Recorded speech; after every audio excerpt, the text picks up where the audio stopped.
अस्सलाम वालेकुम जी, good morning, सुबह बखैर, क्या हाल चाल। Thank you for your feedback जो आप देते हैं और आपके होते हुए हमें मुझे हुमा की कमी होती है महसूस, लेकिन बहुत ज़्यादा नहीं होती बिकॉज आप लोग मुझे इंगेज रखते हैं in conversation with you during the breaks on x and other social media platforms. खैर, हमारे पास आज भी बहुत सारी खबरें हैं आपसे शेयर करने के लिए, आपको बताने के लिए, आपको अपडेट करने के लिए। सबसे पहले तो क्रिकेट, आपको पता है हमारा दूसरा और फैसला कुन टेस्ट मैच चल रहा है, लेकिन साथ ही साथ हमारे पास कुछ अनाउंसमेंट्स भी हैं और पाकिस्तान व्हाइट बॉल स्क्वाड का ऐलान कर दिया गया है और कुछ लोगों की वापसी हुई है। भाई, बाबर आजम की वापसी की इत्तला है और नसीम शाह भी ऐसा बताया गया है कि स्क्वाड में वापस आ रहे हैं।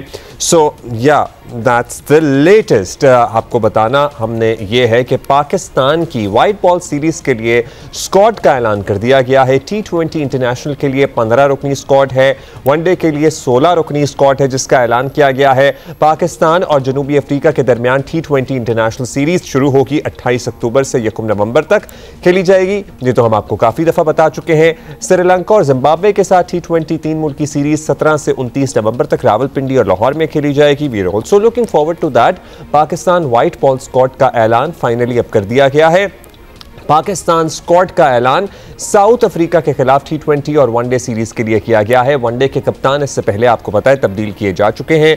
श्रीलंका के खिलाफ वनडे सीरीज और ट्राई सीरीज T20 टूर्नामेंट के लिए यही स्क्वाड बरकरार रहेगा। सो अभी कंसिस्टेंसी, जैसा कि पहले बताया गया था, प्लान में शामिल है, चाहे वो T20 के कप्तान हो या फिर टेस्ट के कप्तान हो। हाँ, कुछ वजूहात की बिना पर हमारे वनडे के कप्तान ज़रूर तब्दील हुए हैं।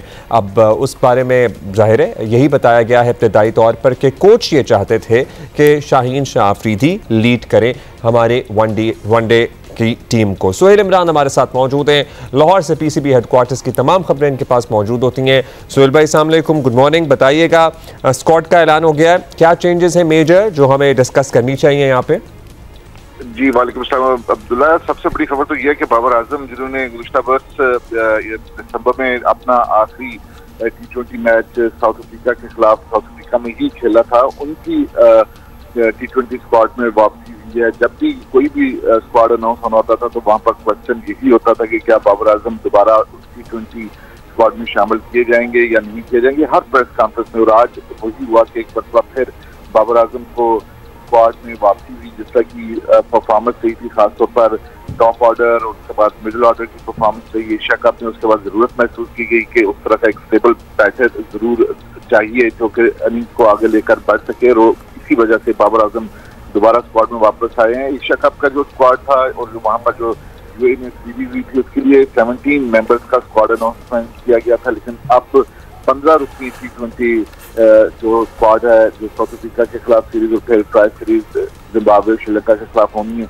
उसमें 15 रुकनी स्क्वाड होगा। फखर उस्मान, हारिस रऊफ, हसन अली, हुसैन दौलत, खुशदिल शाह, मोहम्मद आरिफ और सुफियान मुकीम जो पहले T20 स्क्वाड का हिस्सा थे वो अब इस स्क्वाड में नजर नहीं आ रहे। इसी तरह बाबर आजम, उस्मान खान, नसीम शाह, अब्दुल समाद, उस्मान तारिक, इनकी टीम में शमूलियत हुई है T20 स्क्वाड में। इसी तरह अगर हम ODI की बात करते हैं तो ODI में अब्दुल्ला शफीक, हसन अली, मोहम्मद आरिफ और सुफियान मुकीम, ये ODI की वो टीम थी जिसमें वेस्ट इंडीज के खिलाफ वेस्ट इंडीज में सीरीज खेली थी, उसमें से ये ड्रॉप हुए हैं, जबकि उनकी जगह पर फैसल अकरम, हारिस रऊफ, हसीबुल्लाह और वसीम जूनियर ने टीम में जगह बनाई है। अगर टोटल तमाम जो प्लेयर्स हैं उनका जिक्र करें तो T20 स्क्वाड में कप्तान सलमान अली आगा हैं, अब्दुल समाद हैं, इब्रार अहमद, बाबर आजम, फाहिम अशरफ, हसन नवाज, मोहम्मद नवाज, वसीम जूनियर, सलमान मिर्जा, नसीम शाह की वापसी हुई है, साहबजादा फरहान विकेट कीपर के तौर पर शामिल किए गए हैं।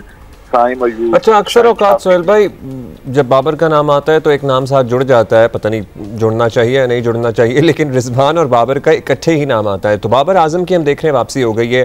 फिर तज्जियाकारों से हम ये सवाल भी करेंगे कि क्या हालिया परफॉर्मेंस कोई आपकी या उनकी नज़र से ऐसी गुजरी है जिसकी बेसिस पे बाबर आजम की वापसी हुई है?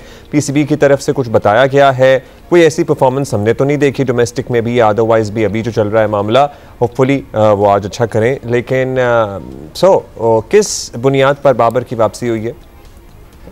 अब्दुल्ला, बहुत ही वैलिड क्वेश्चन है। जब माइक हैसन जो थे, जब अनाउंसमेंट हो रही थी 17 मेंबर स्क्वाड की यूएई में होने वाली ट्राई सीरीज और उसके साथ जो एशिया कप खेला जाना था, तब उनसे बात हुई थी तो उनका ये कहना था कि कुछ एरियाज ऐसे हैं कि उनके ऊपर काम करने के लिए कहा गया है बाबर आजम को, और वो इसमें एक स्ट्राइक रेट की उन्होंने बात की थी, ऑन रिकॉर्ड ये बात की थी उन्होंने। माइक हेसन ने जो व्हाइट बॉल के कोच हैं और साथ साथ ये कहा था कि जिस स्पिनर का जो शोबा है स्पिन का, उसमें उनको कुछ एरिया से काम करने के लिए कहा गया। अब यही माइक हेसन ही बता सकते हैं क्योंकि ये एलामिया के तहत टीम अनाउंसमेंट किया गया है।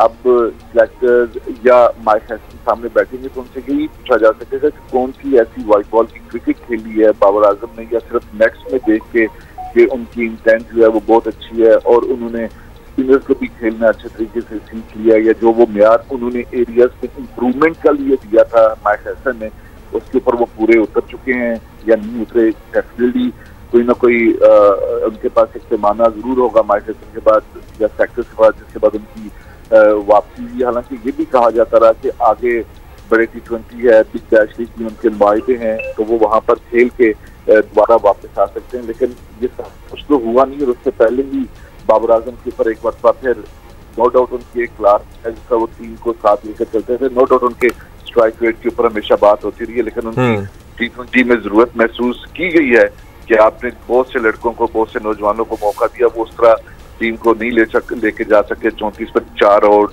40 पे 5 आउट इस तरह होते रहे। तो अब यही उम्मीद लगा के बाबर आजम को वापस लाया गया है। चलिए, बहुत शुक्रिया आपको सुहेल इमरान। और ये सवाल आपने माइक हैसन से भी आप बता रहे हैं मतलब किया गया है, और ये सवाल है बेसिकली, ये कोई किसी थॉट का इजहार नहीं है। सवाल तो जाहिर है पहले भी उठता रहा है, सवाल अब भी हम करेंगे। बहुत शुक्रिया आपका Suhail Imran, thank you for these updates from Lahore. और अभी हमारे साथ हमारे तज्जियाकार हैं। एक तो आज के मैच के बारे में भी बात होगी कि हमारे क्या चांसेस लग रहे हैं, क्या नज़र आ रहा है।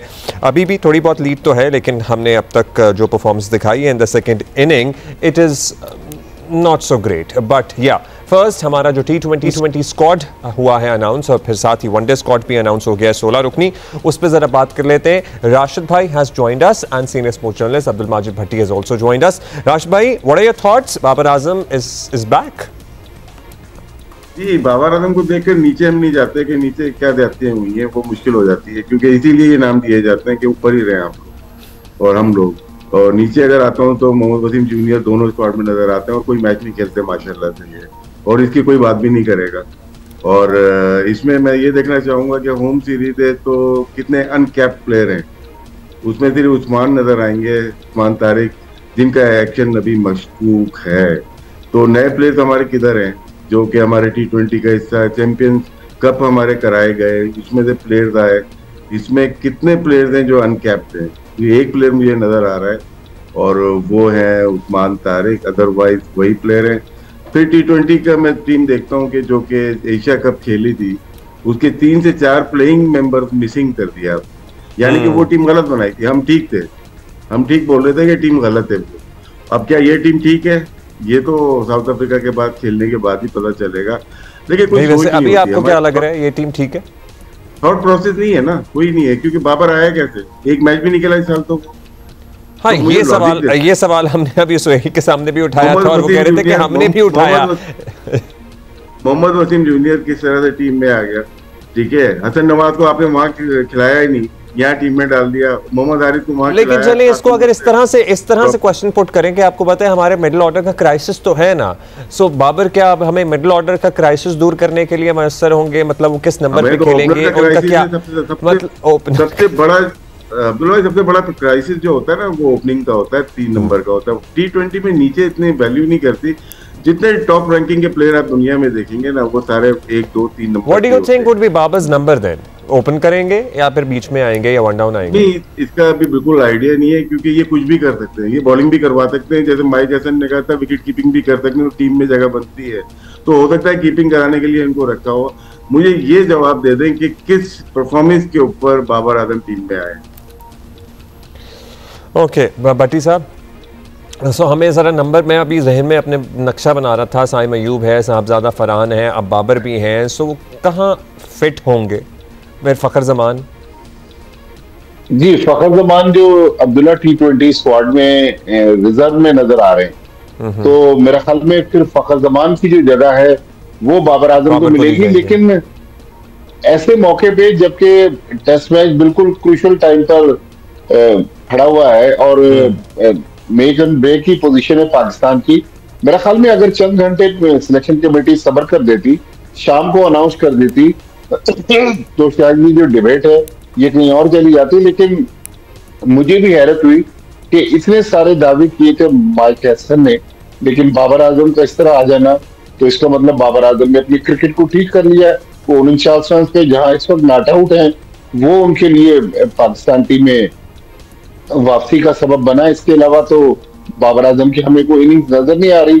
मेरा ख्याल में हमने अब रिवर्स गियर लगा लिए अब्दुल्ला। 13 दिसंबर को आखिरी T20 मैच खेला, उसके बाद तकरीबन कोई 27-28 T20 पाकिस्तान में खेले। तो बाबर आजम का वापस आ जाना, बाबर आजम की देखें सलाहियतें से इनकार नहीं है, या तो फिर पहले सिलेक्शन कमेटी गलत कर रही थी, या आज उनकी क्लास से या उनकी कंट्रीब्यूशन से कोई इनकार नहीं कर रहा, कोई इनकार नहीं कर सकता। लेकिन ये इस किस्म की चीजें पाकिस्तान क्रिकेट में ही हो सकती हैं कि हमने अचानक उनको ड्रॉप किया और ये कहा कि जब तक वो स्पिनर्स के खिलाफ अटैकिंग क्रिकेट नहीं खेलेंगे। ये quote end quote Mike Hesson ने एक प्रेस कॉन्फ्रेंस में कहा था। तो भट्टी साहब आपको पता होगा ना, हो सकता है उन्होंने काम किया उस स्पिनर्स के खिलाफ अटैकिंग क्रिकेट खेलने का, कहीं वो आपको नजर आया है, कहीं डोमेस्टिक में उनकी परफॉर्मेंस आपको नजर आई, कहीं उन्होंने कैंप में ऐसा काम किया, या उन पे किया गया काम, या उन्होंने किसी की मेंटरशिप में अपने आप को बेहतर करने की कोशिश की इस शोबे में? देखिए, हमने मैचेस में तो बाबर आजम को T20 में कहीं एक्शन में नहीं देखा, दुनिया की किसी लीग में नहीं देखा। पाकिस्तान में तो वो फर्स्ट क्लास क्रिकेट तो खेलते नहीं है, लेकिन नेट्स पे खेलना और मैच में खेलना वो दो अलग अलग चीजें हैं। फिर साउथ अफ्रीका की टीम बड़ी जबरदस्त टीम है, वो इतनी आसान टीम नहीं है, हालांकि हम होम ग्राउंड पर खेल रहे हैं। लेकिन मेरे ख्याल में सजा और जजा का जो निजाम है उसमें लॉजिक्स हमें नजर नहीं आ रही।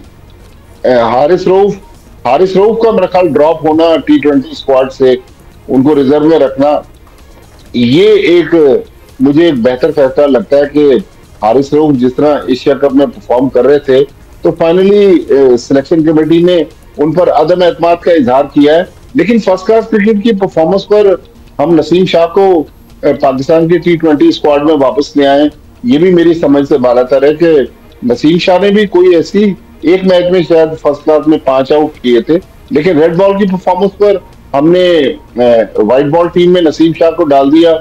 तो मतलब सिलेक्शन कमेटी मेरे ख्याल में वो सोच रही है जो शायद हम नहीं सोच रहे, राशिद भाई नहीं सोच रहे, या और हमारे लोग नहीं सोच रहे, लेकिन वो एक अलग सिंथ लेके चली हुई है। लेकिन माइक हैसन जब वो न्यूजीलैंड के कोच थे और आज वो पाकिस्तान के कोच हैं, तो वहां भी उन्होंने इसी किस्म के सरप्राइज फैसले वो करते रहे थे। यहाँ भी लग रहा है कि माइक हैसन डोमिनेट करते हुए नजर आ रहे हैं, सिलेक्शन कमेटी की इसमें इतनी से नजर नहीं आ रही। तो आपको लग रहा है कि माइक हैसन, अब्दुल्ला भाई इसमें एक सवाल ये भी है कि जैसे फखर जमान, हारिस रऊफ ये प्लेइंग 11 में थे, हुसैन तलत प्लेइंग 11 में थे T20 में, 40 राशिद भाई 40 बनाए एशिया कप फाइनल में, फखर जमान ने आखिरी नहीं। तो ये प्लेयर्स इसके अंदर मौजूद नहीं है, जो खेले वो नहीं है, उनकी परफॉर्मेंस ज्यादा काउंट होती है। जो नहीं खेले उनको हम हर जगह रख रहे हैं, ये लॉजिक समझ में नहीं आई। मोहम्मद वसीम जूनियर अच्छे बॉलर हैं, पसंद है हमें भी, हमें लॉजिक ढूंढनी चाहिए। मोहम्मद सलमान मिर्जा, मतलब कि जो खेलेगा नहीं वो टीम में सेलेक्ट रहेगा। लेकिन जब राशिद भाई फखर की परफॉर्मेंस की बात हो रही थी, तो हमें जाहिर है जितना उनका तजर्बा था और जो उनसे रिक्वायर्ड था, उन्होंने 40 जरूर बनाए भट्टी साहब, आप सही कह रहे हैं, लेकिन जो उनसे रिक्वायर्ड था वो नहीं डिलीवर कर पा रहे थे, क्योंकि वो आज के प्लेयर तो नहीं है। मतलब 40 को 80 बनाना चाहिए था ना उन्हें, because this is what we require from Fakhar Zaman. He should have performed as a match finisher. और ये उस दौरान भी बात होती थी कि अगर ये अब भी नहीं करेंगे तो फिर ये कब करेंगे, मतलब कब से खेल रहे हैं। फखर जमान ने तो कभी भी नहीं किया T20 में, तो वो पहले क्यों सिलेक्ट हुए थे? ये डील करके आए थे, बहुत लंबी चीज है। जब इन्होंने एक बयान दिया था उस्मान वल्ला के ऊपर, और उसके बाद इनके ऊपर, क्योंकि इसलिए मुझे याद है मैंने आकिब जावेद से बात की थी, मैंने असद शफीक से बात की थी, मैंने अजहर अली से बात की थी, मैंने अलीम डार से, इनकी वजह बता दें बाहर होने की। तो उन्होंने कहा कि फिटनेस लेवल।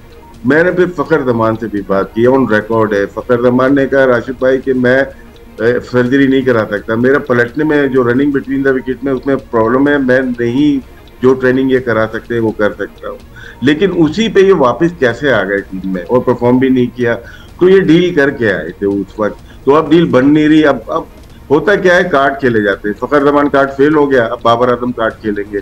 अब रिजवान का कार्ड फेल हो गया, अब शाहीन का कार्ड खेलेंगे। ये तो रीत है ना, ये 75 ईयर से चल रही है पाकिस्तान। अच्छा, तो भट्टी साहब, do we have something to look forward to? हम ये कार्ड्स जो उठा के ला रहे हैं, ज़ाहिर है अपनी अलमारी में जो हमारे कार्ड पड़े हुए हैं पुराने, हम डस्टिंग करते हैं, ले आते हैं वापस। सो हमारे पास जो फ्यूचर की बात कर रहे थे या नए लड़कों की बात कर रहे थे, वो हसीबुल्लाह की बात हो जाए और बहुत से लोगों की बात हो जाए, फैसल अकरम की बात हो जाए, Abdul Samad, Usman Tariq, do we have something to look forward to? Because अभी अब्दुल्ला रिसेंटली जो पाकिस्तान शाहीन ने टूर किए या नेशनल T20 टूर्नामेंट हुआ है, मेरे ख्याल में अब्दुल समद वो प्लेयर था जिसके बारे में हम कह सकते हैं कि अब्दुल समद को अब कमबैक करना चाहिए था। उन्होंने खासी परफॉर्मेंस दी है, लेकिन अब्दुल समद के अलावा अगर हम बाकी नाम देखें, फैसल अकरम, भट्टी साहब न्याजी साहब को भी होना चाहिए था, इरफान न्याजी। चले, जी हाँ, इरफान न्याजी भी डिजर्व करते थे। तो मेरे ख्याल में अगर ये जो मीडिया रिलीज आज सुबह सवेरे निकाला और अब से आधे घंटे बाद टेस्ट मैच दोबारा शुरू हो रहा है और पाकिस्तान टीम इस वक्त काफी क्राइसिस में है। जी बिल्कुल, तो क्राइसिस में, उसकी बात जरूर करेंगे। लास्ट मैं थॉट ले लूं इस अनाउंसमेंट पे राशिद भाई की, Haseebullah in place of Haris, so आपको लगता है कि he would be able to deliver, he is what we require at this moment? Abdullah भाई, उसको प्रॉपर नंबर नहीं दिया हमने, और डिफिकल्ट पिचेस थी दुबई में, शारजा में जो खेले वो, उनको जब फखर को नहीं लेके आ रहे थे, दोबारा से नवाज को या फखर को, ये साहबजादा फरहान, इन लोगों को ओपन कराया जाता है, इनको देख लेते अच्छी पिचेस के ऊपर, क्योंकि पाकिस्तान में तो बहुत ही अच्छा खेलते हैं ना, तो जहाँ पे अच्छा मौका, अच्छी पिचेस मिली, वहां पे हारिस के साथ अपने दर्द। अच्छा, उस्मान तारिक का एक्शन आपको पता है एक दफा ऑलरेडी रिपोर्ट हो चुका है, सो ये रिस्की नहीं होता हम लोगों के लिए किसी ऐसे प्लेयर को शामिल करना कैरेबियन लीग में? इनके एक्शन पे क्या काम हुआ है? तो देखिए, टूर्नामेंट में ऑब्जेक्शन होता है, आईसीसी के इवेंट में, एशिया कप में, शायद बायलैटरल में इतना ज्यादा नहीं होता। नारायण बहुत अच्छा खेल गए, आईपीएल खेल गए और वहाँ कैरिबियन लीग खेलते हैं, इसीलिए किसी और लीग में वो जाते नहीं है। सस्पेक्ट जरूर था, पीसीबी ने इनको एक वार्निंग दे के छोड़ दिया। उनका प्रॉपरली एक बायोमैकेनिकल टेस्ट हुआ है, लेकिन उसकी रिपोर्ट हम तक नहीं आई। लेकिन अच्छा है बॉलर, अगर तो इनका एक्शन क्लियर है, very good bowler, impressive bowler है। ऑल राइट, सो ये है। अब ज़रा आज के मैच की हम सूरत हाल की बात कर लें, लेकिन भट्टी साहब, वनडे स्क्वाड पे तो हमने रोशनी डाली नहीं कोई खास, सो उस पर ज़रा अपनी थॉट्स दे लीजिए। देखिए, वनडे स्क्वाड में रिजवान से कप्तानी छिन गई, लेकिन रिजवान जो है वो एज ए विकेट कीपर वहां मौजूद है, तो इसका मतलब है कि रिजवान जो है वो वनडे खेलेंगे। तो वनडे में मेरे ख्याल में इतनी ज्यादा हमने चेंजेस देखी नहीं है। वहां पर हारिस रऊफ जो है वो वनडे टीम में आ गए, हसीबुल्लाह वनडे टीम में आ गए, फैसल अकरम वनडे टीम में आ गए। तो वनडे में तो बहुत ज्यादा जो एक क्या साराइयां की जा रही थी कि शायद कुछ लोगों को रेस्ट दिया जाएगा, कुछ नए लोग डाले जाएंगे, तो मेरे ख्याल में वनडे में बहुत ज्यादा उखाड़ पिछाड़ की। यहाँ लग रहा है कि शाहीन शाह अफरीदी ने शायद कुछ अपनी चीजें मनवाने की कोशिश की है, क्योंकि वो नए कप्तान बने, और शाहीन शाह अफरीदी की जो बात हो रही थी वो यही बात हो रही थी कि शाहीन शाह अफरीदी चाहते थे कि अगर वो कप्तान बने तो सिलेक्शन में उनकी मुशावरत शामिल हो। तो शाहीन शाह अफरीदी की मुशावरत से सब कुछ हुआ है, लेकिन आखिरी जो हम T20 सीरीज अभी वेस्ट इंडीज के खिलाफ खेले और 2-1 हार गए, तो उसमें तो मुझे कोई बहुत बड़ी चेंजेस नजर नहीं आ रही। ऑलमोस्ट वही टीम जो है यहाँ रखी गई है। सो शाहीन शाह ज़ाहिर है अब नई जिम्मेदारियां उनके सर भी आ गई हैं, उनकी परफॉर्मेंस तो अच्छी थी, सब अप्रिशिएट ही कर रहे थे। अब पता नहीं वो वजह बनी कि उन्हें कप्तानी दी गई है या फिर हमारे पास और ऑप्शंस नहीं है। ज़ाहिर है हम उन्हें गुड लक कहेंगे, लेकिन एट द सेम टाइम आपको क्या लगता है शाहीन शाह अफरीदी अपनी मर्जी के प्लेयर्स, अपनी मर्जी के खिलाड़ी जिसके साथ उन्होंने मैदान में उतरना है, वो लेने में इस सिस्टम में कामयाब हुए होंगे या हो जाएंगे राशिद भाई? नहीं, मुश्किल है, क्योंकि रिजवान का भी थोड़ा सा 4-5 महीने प्रॉब्लम मैनेजमेंट के साथ आर्गूमेंट या नफी साहब के साथ आर्गूमेंट यही हो रहा था कि मुझे अपनी टीम बनाई जाए। ये मतलब उस वक्त खड़ा हुआ था जब चैंपियंस ट्रॉफी की टीम बनी थी और उसमें स्पिनर्स नहीं थे, जिसमें हमने बात की थी। तो वहां से ये चीजें शुरू हो गई थी। फिर सेंट्रल कॉन्ट्रैक्ट पे बात हुई थी कि अभी तक जून आ गया और किसी को सेंट्रल कॉन्ट्रैक्ट नहीं दिया गया, 4 महीने डिले क्यों हुआ और एक कैटेगरी खत्म की। इसके ऊपर बहुत सारी बातें रिजवान ने बोर्ड से पूछी। यहाँ सवाल करना मुश्किल हो जाता है, सवाल नहीं पूछ सकते आप। और इसी वजह से अभी आपको मैं बता रहा हूँ कि रिजवान वाहिद प्लेयर है 30 प्लेयर्स में जिसने सेंट्रल कॉन्ट्रैक्ट साइन नहीं किया, और यही वजह बनी इनकी कप्तानी छीनने की। छीनी गई है, ली नहीं गई है, छीनी गई है, क्योंकि वो सेंट्रल कॉन्ट्रैक्ट साइन नहीं करना चाहते, क्योंकि वो 2 से ज्यादा अब लीग खेलना चाह रहे हैं दुनिया में। अगर तो यही हालत पाकिस्तान क्रिकेट के रहे, और 30 में से 29 ने साइन किया सेंट्रल कॉन्ट्रैक्ट और रिजवान ने मना कर दिया। अभी तक आज की रिपोर्ट यही है, साइन नहीं किया। वो बिग बैश खेलना चाहते हैं, क्योंकि उनका अगर 15 से 20 करोड़ का कॉन्ट्रैक्ट है और यहाँ पे अगर दलील होना है तो उससे अच्छा है कि वहीं चला जाए खेलने के लिए। और अब्दुल्ला, सेंट्रल कॉन्ट्रैक्ट की अगर बात हो रही है जी, तो हमारी जो टेस्ट टीम है, हमारे टेस्ट टीम में कप्तान शान मसूद वाहिद प्लेयर हैं जो डी कैटेगरी में है। सारी पाकिस्तानी टीम शान मसूद से ऊपर है और कप्तान की डी कैटेगरी है। तो अगर उसकी कैटेगरी बेहतर करनी थी तो फिर पीसीबी अनाउंस कर देता, लेकिन आज तो लग रहा है कि टेस्ट मैच खत्म होने जा रहा है, तो मेरे ख्याल में पाकिस्तान क्रिकेट बोर्ड ने तो तैयार किया हुआ है कि यही कैटेगरी उसकी रहेगी। इसमें भट्टी साहब कोई बैद नहीं है, मैच के बाद अगले सीरीज का कैप्टन भी टेस्ट अनाउंस कर देंगे। शौक तो है कैप्टन अनाउंस करने का, बट कारकर्दगी वैसे थोड़ी बेहतर हुई है उनकी सीरीज में शान मसूद की। लेकिन अगला टेस्ट मैच जो राशिद भाई बात कर रहे हैं वो तो मेरे ख्याल में मार्च में अगला टेस्ट मैच है पाकिस्तान। अच्छा, हारिस रऊफ पे भट्टी साहब आपने तो नहीं इज़हार ख्याल किया? मैं तो डरता हूँ हारिस रऊफ पे बात करने से, नाराज बहुत जल्दी होते हैं, तो वो बताइएगा राशिद भाई, व्हाट आर योर थॉट्स? अरे मुझे पसंद है जाती तौर पे, वो मेहनत करता है, मार जरूर लगती है, लेकिन अटैकिंग बॉलर है। तो मेरे जो तादाद जो होता है ना बातों में, वो यही है कि जो खेले नहीं वो बच जाता है। वो पाकिस्तान टीम के साथ मुसलसल रह रहा है, एक मेहनत कर रहा है, 100% दे रहा है, वो मार लगती है उसको, कभी आउट भी करता है, लेकिन इतनी मर्जी से, अपनी मर्जी से आप राइट ऑफ कर देते हो, मुश्किलात होती हैं। लेकिन फिर आप लंबे अरसे के लिए बाहर करो ना। आपने अगर बाहर मगर मेरी बात सुने, अटैकिंग बॉलर हैं, आखिरी रन वो आपको याद ही होगा, हमारे दिलों पे लिखा हुआ है वो, मतलब इफ नॉट दैट तो फिर व्हाट? मतलब चाहे वो अमेरिका वाला वर्ल्ड कप हो या फिर ये वाला हो, मतलब उसका हम उस अटैक का हम क्या करें? देखिए, अमेरिका की बात करें तो मोहम्मद आमिर भी था वहाँ पे, इमाद भी, वो तो टीवी पे काम कर रहे थे, वो कैसे चले गए उस पर किसी ने बात नहीं की। वो बेचारा खेल रहा है हमारा हारिस रऊफ, वो टीवी पे तो नहीं बैठ रहा हमारी तरह, वो तो टीवी में बैठ के आपने वर्ल्ड कप खिला दिया, उस पर किसी ने बात ही नहीं की। यार आप मुझे बायस लग रहे हैं राशिद भाई, क्योंकि बेचारा वाला सीन तो मुझे बिल्कुल ही ठीक नहीं लग रहा। भाई हारिस का ना, हारिस की रऊफ की भी एफर्ट अच्छी लगती है, बाहर जरूर जाता है, मैंने यू लाइक हिम, लेकिन वो देता है अपनी वन पूरी। ठीक, सो भट्टी साहब, you have your thoughts about it? मेरे ख्याल में हारिस रऊफ इस वक्त कायद-ए-आज़म ट्रॉफी चल रही है, जब तक पाकिस्तान टीम का कैंप नहीं लगता तो हारिस रऊफ कायद-ए-आज़म ट्रॉफी जाके खेलने। लेकिन ठीक है, हारिस रऊफ को पाकिस्तान की टीम में होना चाहिए। इस किस्म के बॉलर्स दुनिया में कहीं मैच भी जितवाते हैं, कहीं उनको मार भी पड़ती है, लेकिन मेरे ख्याल में हारिस रऊफ को भी अपनी परफॉर्मेंस पर गौर करना चाहिए कि यहाँ भी अगर हारिस रऊफ परफॉर्म नहीं कर सके तो मेरे ख्याल में जितना उनको चांस मिल गया है, शायद काफी दफा वैसे हम पहले भी ये बात कर चुके हैं कि अगर यहाँ भी नहीं कर सके तो फिर क्या करेंगे, लेकिन फिर वो दोबारा होता है। एक में और आपको अपडेट दे दूं इस टीम से और मैच से हटके कि मुझे ये इत्तलात आ रही है कि शायद मिसबाह-उल हक जो है उन्होंने अब जहन बना लिया है कि वो पाकिस्तान क्रिकेट बोर्ड के साथ डायरेक्टर इंटरनेशनल क्रिकेट के ओहदे पर काम नहीं करना चाहते। उनके जो करीबी लोग हैं वो क्लेम कर रहे हैं कि मिसबाह-उल हक मैनेजरियल पोस्ट जो है उस पर नहीं आना चाहते, वो गेम डेवलपमेंट में कहीं जिम्मेदारियां निभाना चाहते हैं। तो वो जो 3-4 दिन से ये कयासारियां चल रही थी कि मिसबाह-उल हक डायरेक्टर इंटरनेशनल क्रिकेट बन रहे हैं,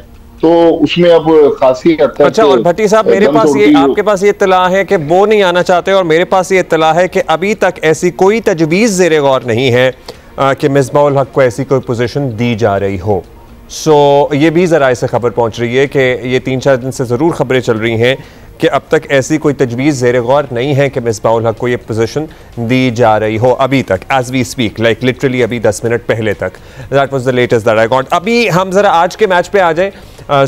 राशिद भाई, अब सारी जिम्मेदारी दोबारा बाबर और रिजवान से ही पे ही आयद हो गई है, और हमने उम्मीद भी लगा ली है, क्योंकि हम उम्मीद लगाने में तो माहिर हैं। तो व्हाट डू यू थिंक? जाहिर है हम इसके बाद इन दोनों के अलावा और तो टीम में कहाँ आपको नजर आ रही है जगह जिनसे उम्मीद लगाएं? नहीं, सलमान अली आगा है, वो अच्छे बैट्समैन है, रन करते हैं क्रूशियल पे, और जिम्मेदारी इन दोनों पे तो है। ये दोनों करेंगे तो हम 100 से ऊपर लीड पे चले जाएंगे, ये तो फैक्ट है। लेकिन हमारी जो टेल है ना, वो 3 इनिंग्स में 15 विकेट गिरी है 50 रन पे जी। वो हमें जिस तरह से रबाडा और इंतजामी कल खेले हैं, बस उनमें हमें 20-25 अगर 4 प्लेयर ये करते हैं तो आपके 80-90 रन ऐड होते हैं, और यही मैच विनिंग हो सकते हैं। टेल हमारी नहीं परफॉर्म कर रही। कोशिश यही है कि 150 रन की लीड पहले हो, उसके बाद देखते हैं बोनस अगर मिलता है। 150 पे आप मैच बहुत match. Got it. Thank you gentleman, बहुत शुक्रिया आशिफ भाई। अभी एक ब्रेक लेते हैं। Give us your thoughts at Geo Pakistan TV, हमारा एक्सेंट।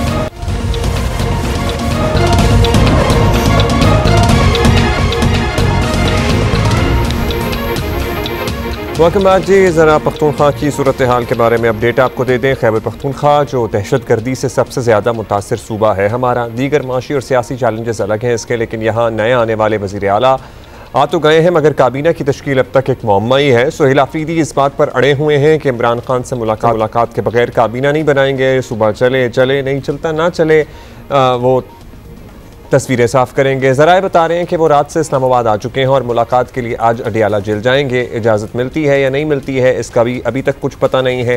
ये ज़रूर है कि PTI की जानिब से मुलाकातियों में उनका नाम भी शामिल किया गया है। वैसे अगर मुलाकात हो जाए तो इसमें हर्जी क्या है? वो वज़ीर आला हैं, उनकी पार्टी के चेयरमैन हैं, बानी चेयरमैन हैं, सो या अगर उनको मुशावरत करनी है तो उन्हें करनी देनी चाहिए।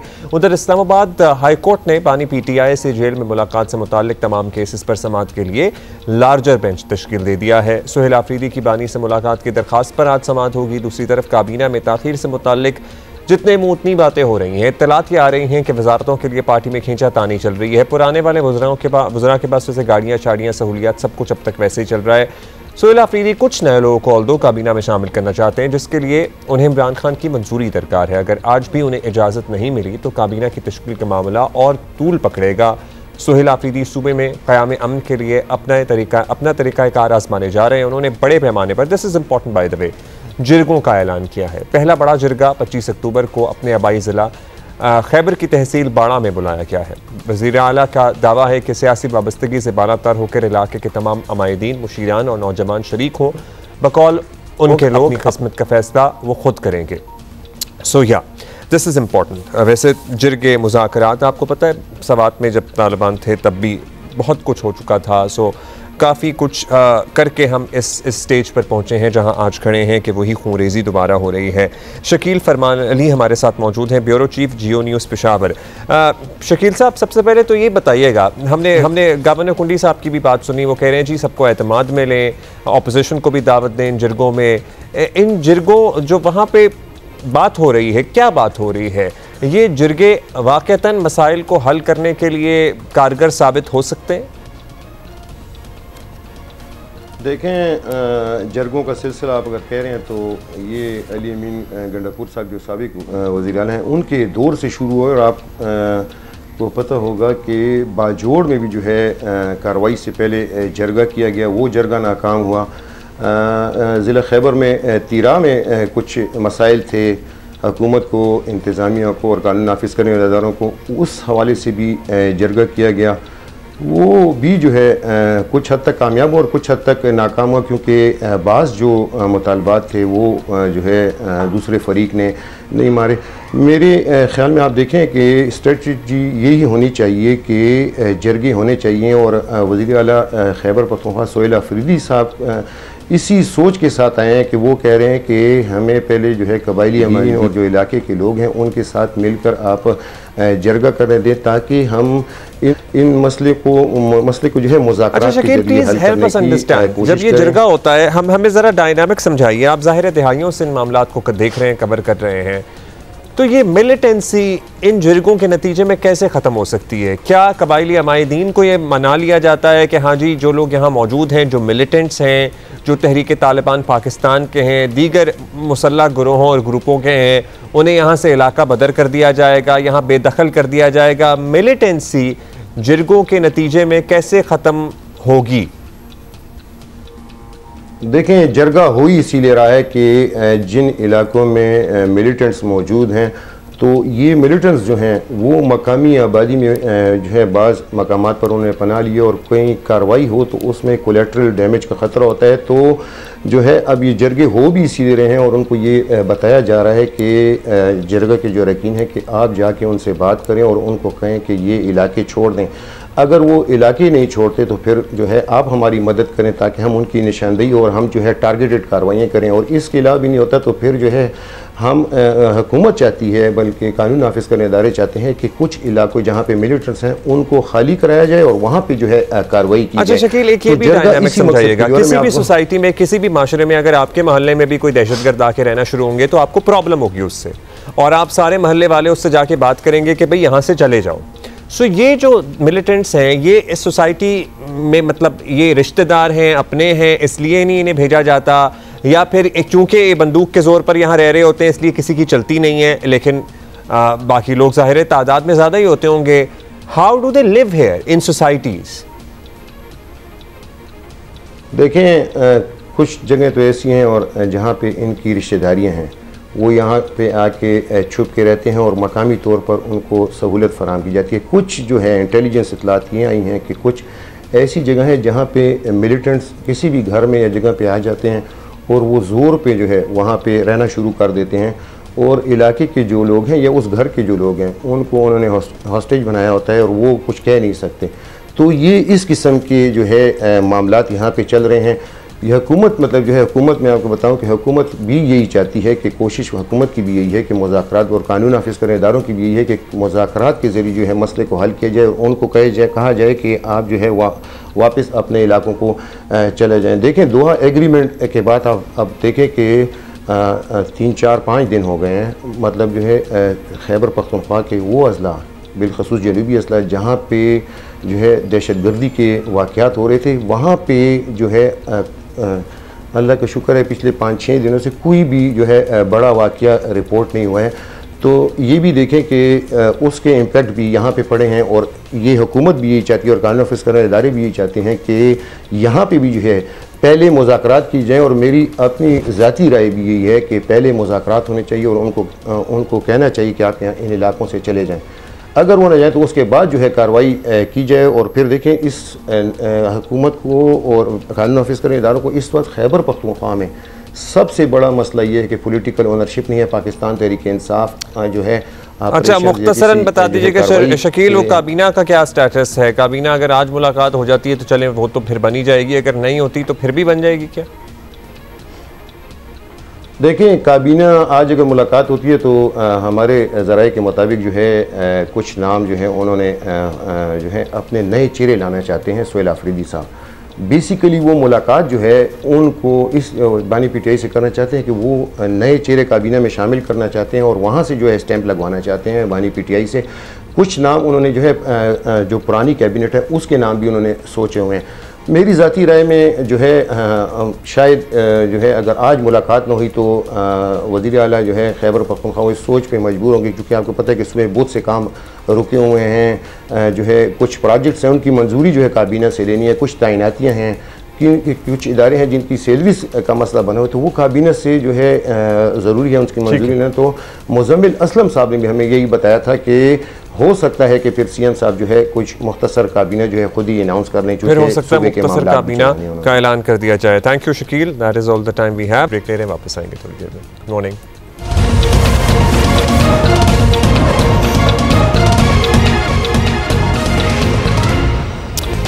वेलकम बैक जी। कल हमने मुख्तसरन सा जिक्र किया था कराची में सेफ सिटी प्रोजेक्ट अपने पहले फेज़ में है, बल्कि यूँ कह लीजिए कि अपने बिल्कुल ही इब्तदाई मरहले में है, लेकिन अभी से इसके नताइज मिलना शुरू हो गए हैं। इसलिए तो हम इस पर इतना ज़ोर देते थे कि प्लीज़ कर लें, जल्दी कर लें, पहले कर लें, कंप्लीट कर लें, ताकि इस शहर को महफूज बनाया जा सके। कैमरों की मदद से मुलजिम पुलिस के हाथ आने लगे हैं। ये बात और भी वाज़ेह हो गई है कि कराची के लिए सेफ सिटी प्रोजेक्ट की फौरी तकमील कितनी ज़रूरी है। पुलिस ने शहर में पहली बार आर्टिफिशियल इंटेलिजेंस कैमरों की मदद से फेशियल रिकग्निशन जिसमें होती है, इंटीग्रेशन है, एक मफरूर मुलजिम की गिरफ्तारी का दावा किया है। साउथ जोन पुलिस के मुताबिक डेटा कॉर्नर को आर्टिफिशियल इंटेलिजेंस के जरिए फेशियल रिकग्निशन के जरिए एक अलर्ट मौसूल हुआ। सिस्टम ने जराइम का रिकॉर्ड रखने वाले मोटरसाइकिल सवार को फौरी शनाख्त कर लिया। पुलिस को यह मुलजिम अरसा दराज से मकतूब था। ये गिरफ्तारी जदीद फेशियल रिकग्निशन टेक्नोलॉजी के जरिए हुई है। मुमकिन है कि इससे और भी कामयाबियां मिलें।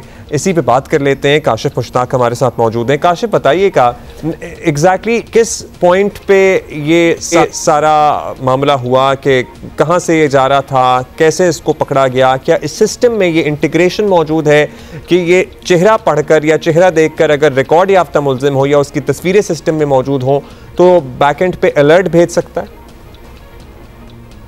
बिल्कुल अब्दुल्ला, ऐसे ही है। और ये पाकिस्तान में पहली बार ऐसे हुआ है कि ये फेशियल रिकग्नाइज सिस्टम जो है, इसके तहत जो है वो एक मुलजिम को इस तरह गिरफ्तार किया है। आर्ट्स काउंसिल चुरंगी के करीब जो है वो इस तरह का सिस्टम मौजूद है और साउथ जोन पुलिस की जानिब से पहली बार ये कार्रवाई अमल में लाई गई। ये तब हुआ जब एक मोटरसाइकिल सवार शख्स जो है वो वहां से गुजर रहा था। वहां के कैमरास के अंदर जो है वो उसने उस कैमरे को डिटेक्ट किया और डिटेक्ट करने के बाद जो सीपीओ में एक अलर्ट जारी हुआ, जो इसका पूरा मॉनिटरिंग सिस्टम बनाया गया है। उस अलर्ट ने पॉपअप किया और ये बताया कि ये जो शख्स है ये मुख्तलिफ मुकदमात के अंदर मतलूब है। उसके बाद जो पुलिस की टीम है साउथ जोन की, उसकी जानिब से फौरी तौर पर कार्रवाई की गई और इस मोटरसाइकिल सवार को अगले ही चंद लम्हों में जो है वो रोका गया। और रोकने के बाद जब इससे डिटेल ली गई और इसको बाकायदा तौर पर चेक किया गया तो तमाम तर तफसीलात सामने आ गई। ना सिर्फ मेन पावर की मदद से इसकी तफसीलात सामने आई, बल्कि जो सिस्टम लगाया गया है फेशियल रिकग्नाइज सिस्टम, इसके तहत इसकी तमाम तर माजी के मुकदमात आ गए।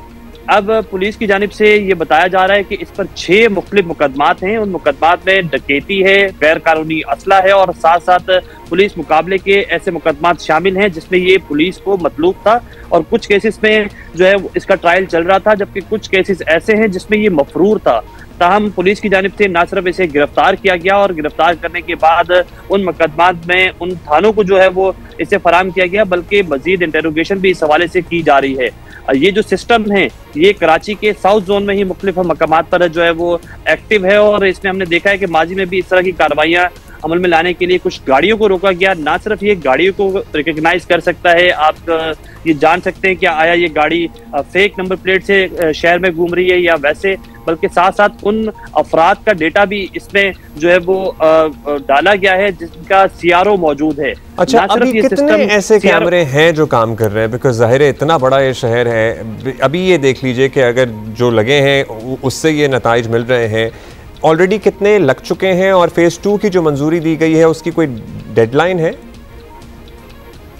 बिल्कुल, फेज 1 जो सेफ सिटी का है वो कंप्लीट हो चुका है और ज़्यादातर जो कैमरे हैं वो साउथ जोन में लगाए गए हैं। और साउथ जोन में जो कैमरे लगाए गए हैं हमने देखा है कि वो 100 से ज़ायद कैमरे इस वक्त शहर के अंदर मुख्तलिफ मकामात पर लग चुके हैं, लेकिन इनकी तादाद मजीद बढ़नी है। और ये जो सेफ सिटी का प्रोजेक्ट है ये सेकेंड फेज में दाखिल होना है।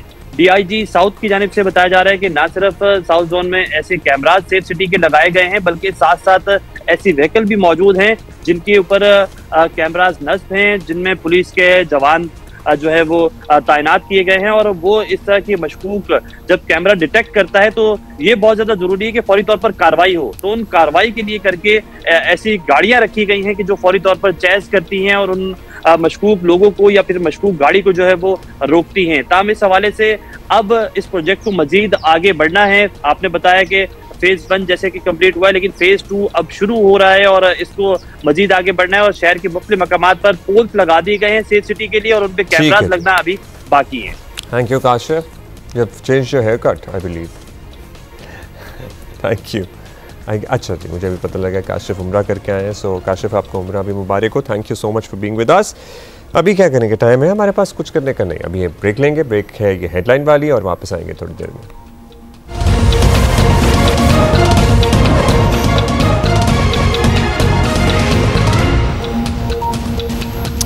वेलकम बैक जी, गुड मॉर्निंग वंस अगेन। क्या हाल चाल?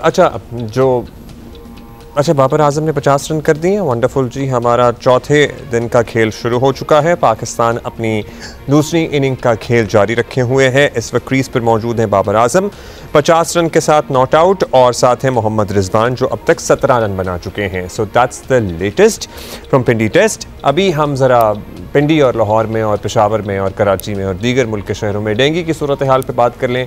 कराची, लाहौर, रावलपिंडी समेत मुल्क के मुख्तलिफ हिस्सों में डेंगू मलेरिया के मरीजों की तादाद में बेपनाह इजाफा हो रहा है। लाहौर में डेंगू बुखार के 29 नए मरीजों की तस्दीक हुई है, जिससे रवा साल डेंगू से मुतासरा मरीजों की तादाद हो गई है 457।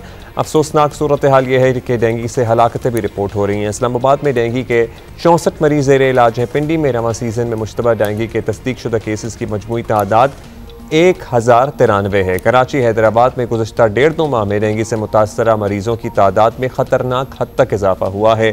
लिटरली ये वबा की सूरत इख्तियार कर चुका है। किसी भी अब अस्पताल का रुख करें, आपको लग पता जाएगा कराची में कि डेंगू के कितने मरीज़ हैं यहाँ ज़ेर इलाज।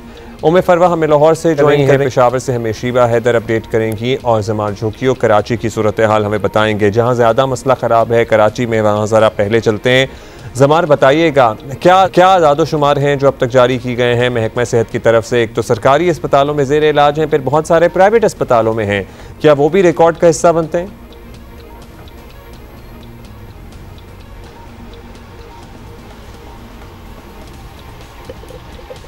जमान, आपको आवाज़ आ रही है?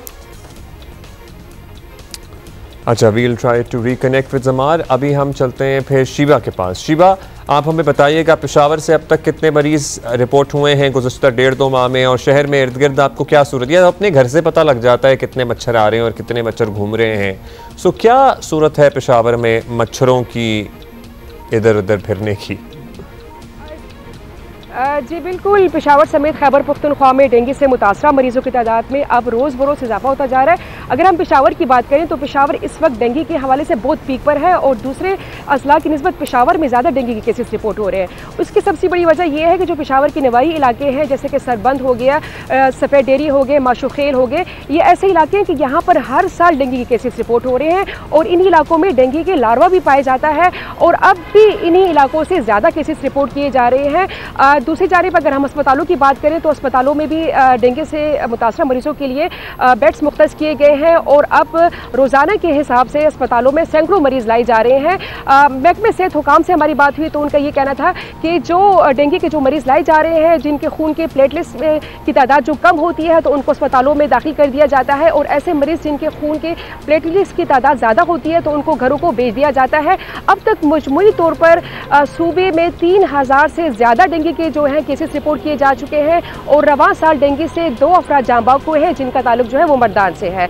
महकमे सेहत के हुकाम से हमारी बात हुई तो उनका ये कहना था कि जो मुतासरा इलाके हैं वहाँ पर महकमे सेहत की टीमें तैनात की गई हैं, और जिन इलाकों से जो डेंगू का जो लार्वा पाया गया है तो वहाँ पर वो डेंगू का लार्वा जो है वो तल्फ भी किया जा रहा है। और जिन जिन इलाकों में ऐसे लोग भी हैं कि उनको अब भी जो डेंगू के हवाले से उनको कुछ पता नहीं है, तो उनको आगाही सेशन भी उनको फराम किया जा रहा है कि आप लोगों ने जहाँ पर खड़ा पानी है तो कैसे उनको तल्फ करना है, जहाँ पर घरों में जो पानी पाया जाता है तो उनको कैसे तल्फ किया जाएगा। तो ये अब भी आगाही सेशन जो है महकमे सेहत की तरफ से वहाँ पर जारी है। लेकिन कल हम जो इन मुतासरा इलाकों में हम गए हैं और वहाँ पर हमने दौरा किया है, तो उनके इलाके के जो वकील हैं उनसे हमारी बात हुई तो उनका ये कहना था कि जी महकमे सेहत की टीमें जो है कुछ इलाके में अब भी नहीं पहुँची, जिनकी वजह से उनको मुश्किलात का सामना करना पड़ रहा है। और जो डेंगू का स्प्रे जो है वो भी अभी मुतासरा इलाके ऐसे हैं कि वहाँ पर नहीं किए जा रहे, जिनकी वजह से भी नहीं हो सका, महकमा सेहत की टीमें भी नहीं पहुंची, जिसकी वजह से जाहिर है जब लार्वा अभी तक मौजूद है तो डेंगू और फैलेगा। हमें उम्मे फरवा के पास जाना है। उम्मे फरवा, बताइएगा लाहौर में क्या नंबर्स आ रहे हैं? जो हम तक नंबर पहुंचे हैं वो इतने ज़्यादा तो नहीं है, सो ओवरऑल स्प्रे वगैरह किया जा रहा है? जी बिल्कुल अब्दुल्ला, लाहौर में इस दफ़ा हैरानकुन बात यह है कि अगर मैं सिर्फ लाहौर की बात करूं तो 466 लाहौर में ना डेंगू के केसेस रिपोर्ट हुए हैं, जबकि आपको पता है कि इस साल तो फ्लड भी आया है। और अगर हम पिंडी और मरी के हवाले से देखें तो पिंडी के अंदर सबसे ज़्यादा इस साल केसेस रिपोर्ट हुए 1142 के करीब। टोटल पूरे पंजाब में तकरीबन 2500 केस रिपोर्ट हुए। अगर सिर्फ गुज़श्ता साल देखा जाए तो 4500 केसेस रिपोर्ट हुए थे डेंगू के। अब या तो कंट्रोल्ड हो गया बहुत ज़्यादा डेंगू, या केसेस को कंट्रोल कर लिया गया है, इस तरह से कुछ लग रहा है। क्योंकि ना तो हमें कहीं स्प्रे करते हुए लोग नज़र आए और ना ही हमें कोई डेंगू की टीमें नज़र आएंगी घर घर जाके। जिस तरह से हम अगर गुज़श्ता सालों में देखें ना, तो डेंगू की टीमें बाकायदा घरों के अंदर जाती थी और लार्वा चेक किया जाता था, तल्फ भी होता था। लेकिन इस दफ़ा तो वो एक्टिविटी नज़र भी नहीं आई। और सैलाब के बाद से तो वैसे ही ज़्यादा इम्कान होते हैं मच्छरों के। और अगर हम अब इस वक्त भी देखें कि अब जबकि सैलाब का पानी नहीं है और बारिशें भी नहीं हो रही, तो इस टाइम पे मच्छरों की इतनी बहुतात हुई पड़ी है। ये कैसे हो सकता है कि डेंगू मच्छर एकदम से बिल्कुल ही गायब हो गया?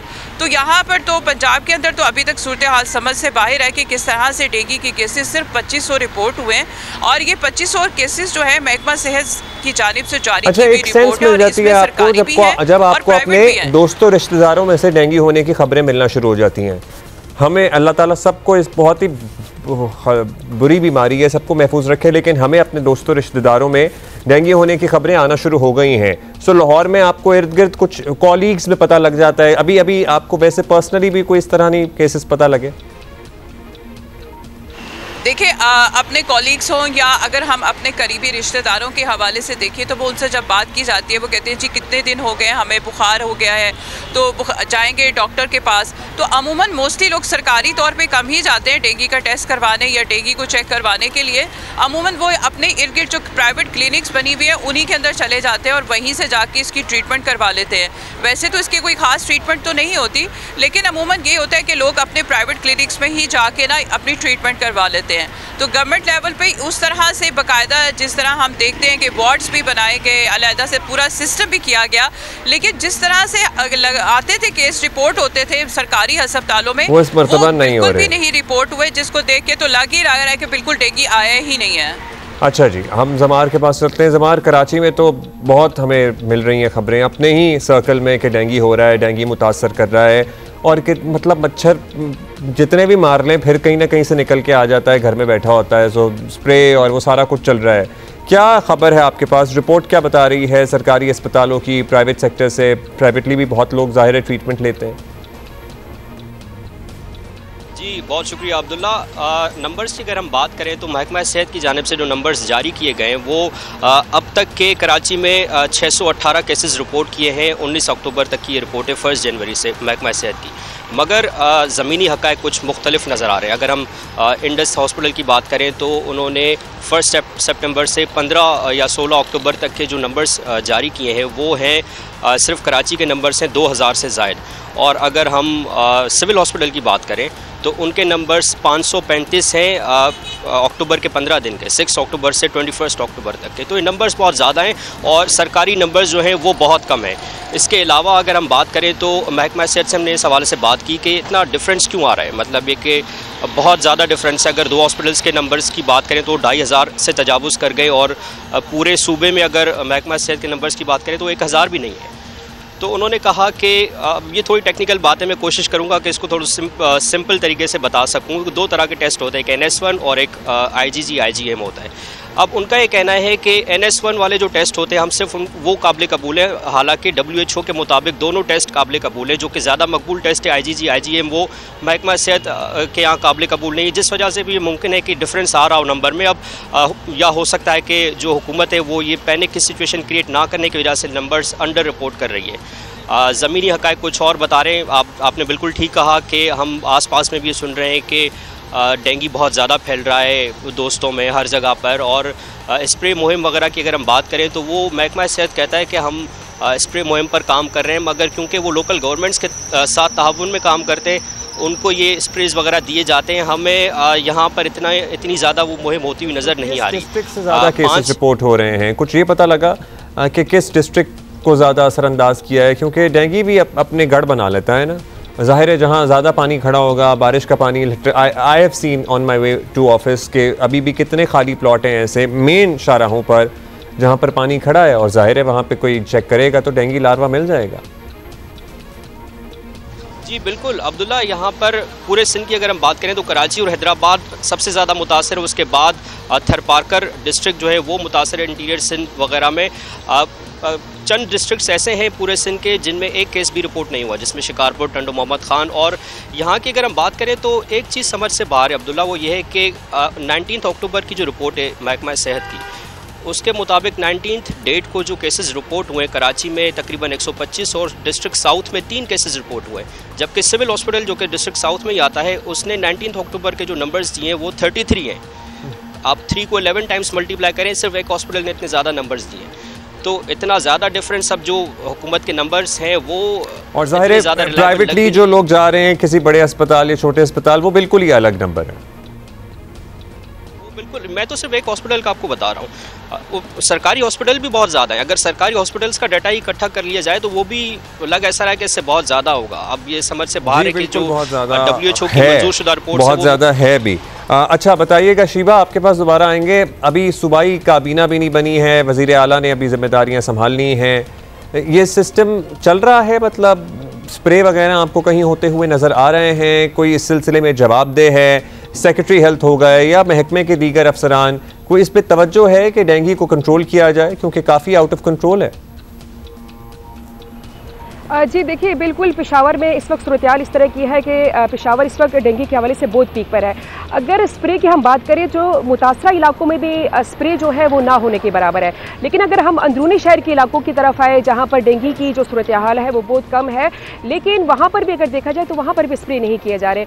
बिल्कुल वज़ीर आला खैबर पख्तूनख्वा जब आए, उन्होंने हल्फ उठाया और उन्होंने जब अपनी मीटिंग की, मुख्तलिफ जो सरकारी ओहदेदार हैं और अफसरान उनके साथ मीटिंग की, तो उसके बाद जो है महकमा सेहत की टीमें जो हैं वो थोड़ी सी जागी हैं और मुख्तलिफ इलाकों में अब जाके वो मुतासरा इलाकों में दौरा भी कर रहे हैं। हालांकि जिस वक्त जो डेंगू इस वक्त जो बहुत पीक पे था, तो उस वक्त इनको जितने भी जो महकमे सेहत हुकाम थे उनको कुछ पता नहीं चला था कि सूरत हाल किस तरह चल रही है।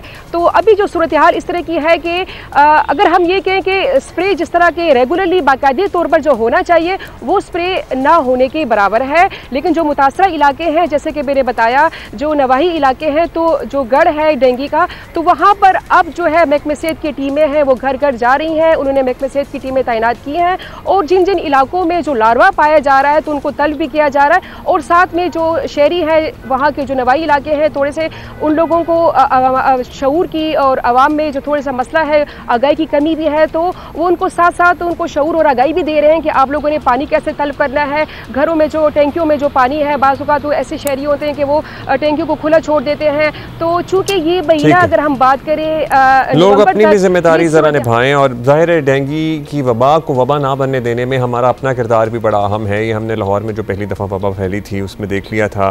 पानी ना खड़े होने दें, गमलों की प्यालियाँ जो होती हैं उसको ज़रा गौर देखें, पानी नहीं खड़े होने दें बेसिकली कहीं भी। बहुत शुक्रिया आपका शीबा, थैंक यू आपका उम्मे फरमान, थैंक यू जो हमें कराची से अपडेट कर रहे थे। अच्छा, हमारा तो ये मसला है, लेकिन देखिए ज़रा कहाँ कहाँ ये मच्छर पहुँच जाता है। आइसलैंड में रिकॉर्ड गर्मी पड़ी है और वहाँ भी पहली मरतबा तारीख़ में पहली मरतबा मच्छर दरियाफ्त हो गए हैं, जो इस जज़ीरा नुमा मुल्क के लिए एक बड़ा गैर मामूली वाक़या है भाई, क्योंकि दुनिया के उन चंद खित्तों में शुमार होता है जहां अब तक मच्छर पाया ही नहीं गया। कभी मच्छर का कोई वजूद ही नहीं था, इन लोगों ने पता नहीं एक्सपीरियंस ही नहीं किया। देखें, natural science institute of Iceland के मुताबिक दारुल हुकूमत से तकरीबन 30 किलोमीटर दूर 3 मच्छर पाए गए हैं, जिनमें 2 मादा है और 1 नर है, जो देख भी सकते हैं आप एक्चुअल विजुअल्स में। अंटार्कटिका के साथ है आइसलैंड और ज़मीन के उन चंद खित्तों में से एक रह गया था जो अब तक मच्छरों से महफूज था। वैसे आप जाएँ दुनिया के और तरक्की याफ्ता ममालिक में तो डेंगू टाइप मसाइल उनके नहीं हैं, ये हमारे यहाँ ज़रा ज़्यादा हैं। लेकिन भाई आइसलैंड में अब मच्छर आ गए हैं और ये 3 हैं या पता नहीं 6 थे, अभी 3 तो इन्हें मिल गए हैं जो इनको इन्हें अभी से कर्ब कर लिया है और पता नहीं इस पर तजर्बात करेंगे। मार दी, अच्छा, इन्हें तजर्बात करेंगे या इसको वहीं कर्ब कर लेंगे। लेकिन आइसलैंड में मच्छर आ गए हैं और अब हम यूँ कह सकते हैं कि अंटार्कटिका दुनिया का वो वाहिद मुल्क रह गया है, ख़ित्ता रह गया, मुल्क क्या ख़ित्ता रह गया है, जो जगह रह गई है जहाँ मच्छर मौजूद नहीं है। सो या देयर यू गो। अभी हम क्या करें, अभी हम बताएंगे आपको ये कि हिमालय, पामीर, पाकिस्तान, अफ़गानिस्तान, नेपाल, चीन वगैरह के बर्फ़ानी पहाड़ों में पाया जाने वाला बर्फ़ानी तेंदुआ एक ख़त्म होती हुई स्पीशीज़ है और गोस्ट ऑफ द माउंटेंस इसे कहा जाता है। ये कहलाने वाला ये तेंदुआ कम कम ही लोगों को दुनिया में देखना नसीब होता है। और आलमी वाइल्ड लाइफ मॉनिटरिंग इदारों के मुताबिक इनकी तादाद 3000 के आसपास रह गई है। कभी इनके दांत और कभी हड्डियों की तलाश करने वाले शिकारी इनके लिए बहुत बड़ा ख़तरा है। आबादियों का बढ़ना भी ज़ाहिर है एक इशू साबित हो रहा है, जिसमें लोग कहते हैं ये आबादी में आ गए हैं, हालांकि आबादी इनकी जगह तक पहुंच गई है या इनके हैबिटेट तक पहुंच गई है, जिसकी वजह से फिर लोग इन्हें मार देते हैं। क्लाइमेट चेंज की सूरत में एक नया ख़तरा दरपेश है, इसलिए 2017 में इसे इंडेंजर्ड स्पीशी करार दिया गया था और मादूम होते हुए इस खूबसूरत जानवर से मुताल्लिक आगाही के लिए 23 अक्टूबर को आलमी स्नो लेपर्ड डे मनाया जाता है। आज 23 अक्टूबर, सो हमने सोचा कुदरत के इस शाहकार पे ज़रा रोशनी डालें। बच्चों को kids my kids are obsessed with animals, so बच्चों के लिए बड़ा इंटरेस्टिंग होते हैं इस तरह के ट्रिविया। सो आज वर्ल्ड स्नो लेपर्ड डे मनाया जा रहा है और इसे इंडेंजर्ड स्पीशी करार दिया जा चुका है। स्नो लेपर्ड फाउंडेशन भी है भाई पाकिस्तान में एक, और इससे हमारे साथ जाफरुद्दीन साहब मौजूद हैं, उनसे ज़रा बात भी कर लेते हैं। जाफर साहब, पहले तो हमें ये बता दीजिए कि स्नो लेपर्ड की नस्ल किस किस तरह के ख़तरात से निमट रही है और ये दिन जो है इसके बारे में बताएं, कब से मनाया जा रहा है, क्यों ज़रूरी है आपके ख़्याल में ये मनाना? जहाँ पे जो हमारे नॉर्दर्न पाकिस्तान है वहाँ के जो कम्युनिटीज़ है उनके जो माश का जो दारमदार है वो लाइफ स्टॉक रियरिंग और छोटे मोटे जो एग्रीकल्चर है उसी पे होता है। जब स्नो लेपर्ड उनके जानवरों को पे अटैक करता है, उनको मारता है, तो वो ज़ाहिर गुस्से में आके स्नो लेपर्ड को नुकसान पहुंचाते हैं। उसके अलावा इल्लीगल वाइल्ड लाइफ ट्रेड है। इल्लीगल वाइल्ड लाइफ ट्रेड जो है वो 4th लार्जेस्ट इल्लीगल बिजनेस है आफ्टर ड्रग्स, वेपन्स और ह्यूमन ट्रैफिकिंग। तो ये इसकी वजह से भी जो लोग इसमें इन्वॉल्व है वो इसके छुप के इसका शिकार करते हैं, फिर उसके पेल्ट और जो बॉडी पार्ट्स है वो मार्केट में बेचते हैं। उसके अलावा जो क्लाइमेट चेंज है जिसको हम मदर ऑफ़ ऑल थ्रेट्स कहते हैं, उसकी वजह से भी स्नो लेपर्ड का हैबिटेट है वो इफ़ेक्ट हो रहा है, श्रिंक हो रहा है और फ्रेगमेंट हो रहा है। और उसके साथ जो ह्यूमन पॉपुलेशन ग्रोथ है उसकी वजह से जो ह्यूमन इंक्रोचमेंट है स्नो लेपर्ड हैबिटेट में वो बढ़ रहा है और जो उससे रिलेटेड डेवलपमेंट एक्टिविटीज़ है वो भी उसमें अभी ज़्यादा हो रही हैं और उनका भी नेगेटिव इम्पैक्ट जो स्नो लेपर्ड का जो इकोसिस्टम या हैबिटेट है उस पर पड़ता है और फिर स्नो लेपर्ड भी उससे मुतासर होता है। कि एक ज़माना था जब पाकिस्तान में स्नो लेपर्ड्स के शिकार की खबरें भी आती थीं, फिर क्लाइमेट चेंज की वजह से इस जानवर के लिए रिस्क पड़ते हमें नज़र आया। अब हुक्काम बताते हैं कि बहुत से इक़दामात की वजह से वो ख़तरात कम हो चुके हैं, तो क्या इनकी आबादी बढ़ रही है, उसका कोई असर पड़ रहा है? हुकूमत बिश्कीक में जमा हुई है, रात कम तो हुई है, यकीनन वो ख़त्म नहीं हुए हैं, क्योंकि जिस तरह मैंने बात की कि इसके जो ख़तरात है उसमें काफ़ी कुछ डायरेक्ट उसको थ्रेट्स है, कुछ इनडायरेक्ट थ्रेट्स हैं।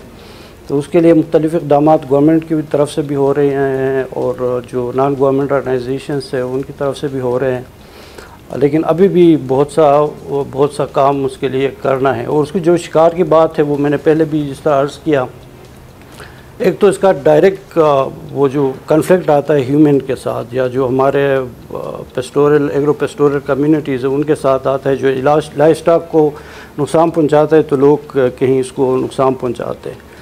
इस तरह के जो थ्रेट्स है उनका तदारुक तो हम मुख्तलिफ़ जो कंजर्वेशन प्रोग्राम से उसके ज़रिए करते हैं। मसलन जो इस इदारे को मैं रिप्रेजेंट करता हूँ स्नो लेपर्ड फाउंडेशन, वो पाकिस्तान में जो पाकिस्तान का स्नो लेपर्ड प्रोग्राम है उसको लीड कर रहा है और अभी तक हम कोई 65 वैलीज़ में मुख्तलिफ़ कम्युनिटीज़ के साथ फेडरल और प्रोविंशियल गवर्नमेंट्स के साथ मिल के काम कर रहे हैं और कोई 40,000 से ऊपर के जो हाउस होल्ड्स है वो हमारे प्रोग्राम में शामिल है। कोई 35,000 तक स्क्वायर किलोमीटर एरिया हमने कवर किया है। तो उसमें हमारे जो मेजर इनिशिएटिव्स है वो यही है कि जो ह्यूमन वाइल्ड लाइफ कन्फ्लिक्ट है उसको हम मिटिगेट करें और जो कंपेंसेशन उसको कंपेंसेट करें।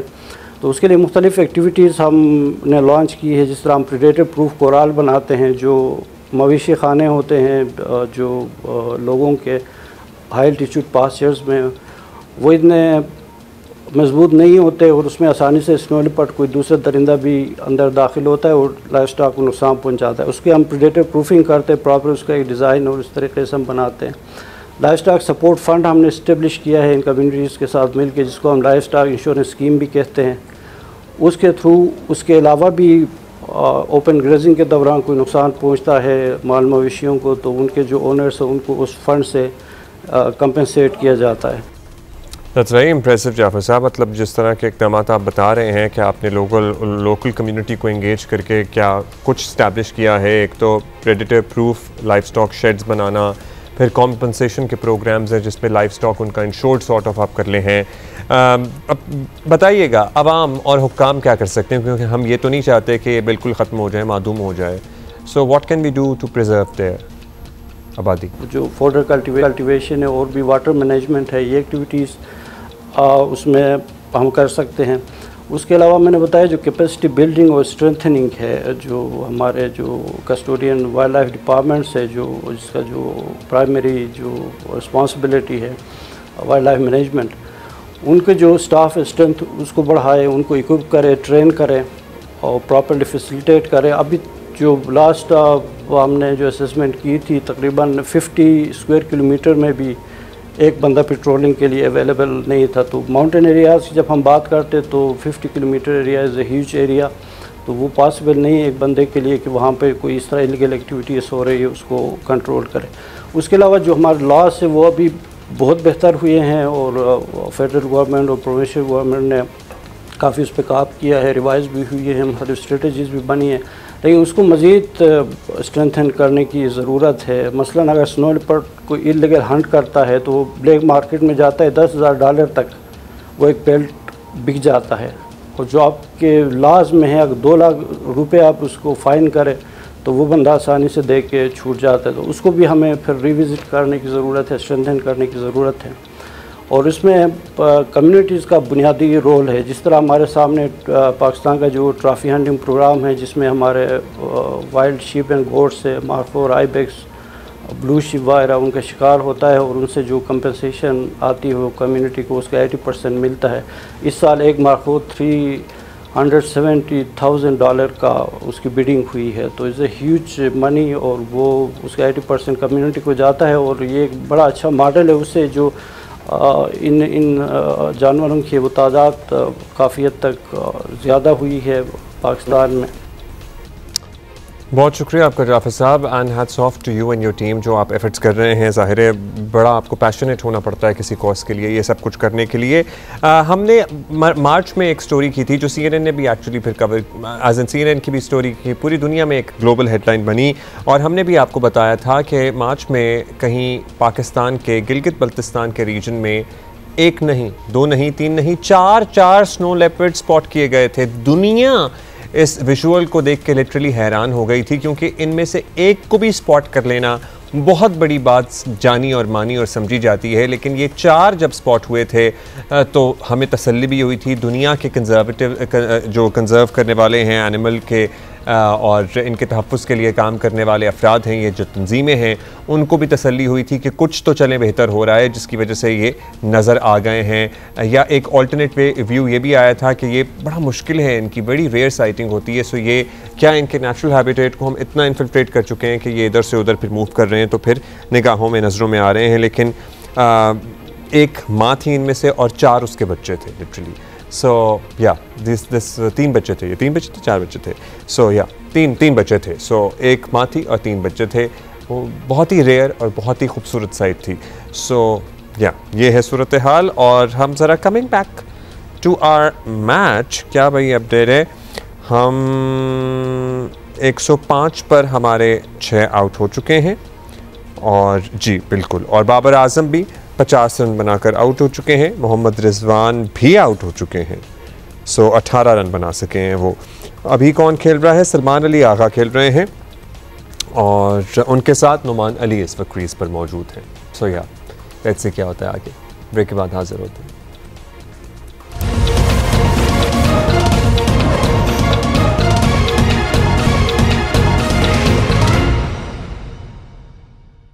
आपको पता है अक्टूबर है और पाकिस्तान दुनिया के उन ममालिक में शामिल है जहाँ छाती का सरतान ब्रेस्ट कैंसर ख़वातीन की अमवात की बड़ी वजह बनता है। इस बीमारी पर तहकीक करने वाले इदारों के मुताबिक हर साल पाकिस्तान में इससे 90,000 ख़वातीन मुतासर होती हैं, 40,000 की मौत हो जाती है। इब्तदाई स्टेज में इसकी तशख़ीस हो जाए तो इसका इलाज बड़ा मुमकिन है और हो जाता है, और बहुत सी ख़वातीन हमारे इर्द गिर्द बिल्कुल ठीक ठाक होकर ज़िंदगी बसर कर रही हैं। कितने ही इन्फ्लुएंसर्स हैं ऐसी और कितने ही अदाकाराएँ हैं हमारे ख़ानदान में होंगी, हमारे रिश्तेदारों में होंगी। सो हमने डरना नहीं है, बस इलाज कराना है। इसी पे ज़रा बात करते हैं और हमारे साथ मौजूद हैं doctor Sana Zeeshan, breast surgeon है। बहुत शुक्रिया डॉक्टर साहबा। डॉक्टर साहबा, इतनी आगाही इतने सालों से हम भी देने की कोशिश कर रहे हैं, हुकूमती सतह पे भी आप लोग भी बात करते हैं, क्या तब्दीली कोई आ रही है? आपको लगता है कि हाँ अब लोग बर वक्त पहुँच जाते हैं, हम जाने बचा पा रहे हैं, अब उतनी अमवात नहीं होती जितने आज से 5 साल पहले होती थी? बिल्कुल अब्दुल्ला साहब, इतनी जो ओवर दीज 20 इयर्स जो हमने पाकिस्तान में इतनी आगाही की मुहिम चलाई है और इतना हम इस मर्ज पे बात करते हैं, एक जो इम्पोर्टेंट चीज़ जो हमने ओवरकम किया है वो breast cancer as a taboo. पहले लोग इसके बारे में बात भी नहीं करते थे, इसका जिक्र भी नहीं करते थे, लेकिन अब एक कॉन्फिडेंस के साथ हम लोगों में बात भी करते हैं और लोग हमें उस तरह से रिस्पॉन्ड भी करते हैं। And yes, this is true, जितना पहले हमारे पास स्टेज 3 और स्टेज 4 प्रेजेंट करता था, अब हमारे पास अर्ली ब्रेस्ट कैंसर की शरह बढ़ती जा रही है अगर हम हर साल को कंपेयर करें तो। अच्छा, बड़ी अच्छी बात है, बड़ी हौसला अफजा बात है। अब ये बताइएगा, हमें तासुर होता है ना, कोई भी बीमारी लगनी हो आपको तो ज़रा एक सर्टन उम्र के बाद लगती है। क्या हमारे यहाँ यंग बच्चियाँ जो अभी मतलब इन देयर 20s हैं, उनमें भी ब्रेस्ट कैंसर होता है?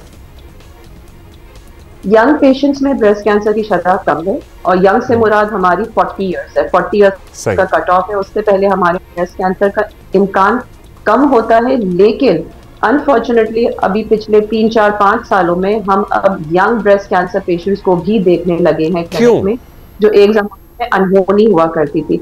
अब्दुल्ला साहब, इसकी क्लियर कट रीजन हमारे पास अभी नहीं है। हमें नहीं मालूम हमारी औरतें एज कम्पेयर टू यूएस या हम वेस्टर्न वर्ल्ड को देखें, उनके मुकाबले में हमारे यहाँ कम उम्र की खवातीन ज्यादा आ रही हैं ब्रेस्ट कैंसर के साथ।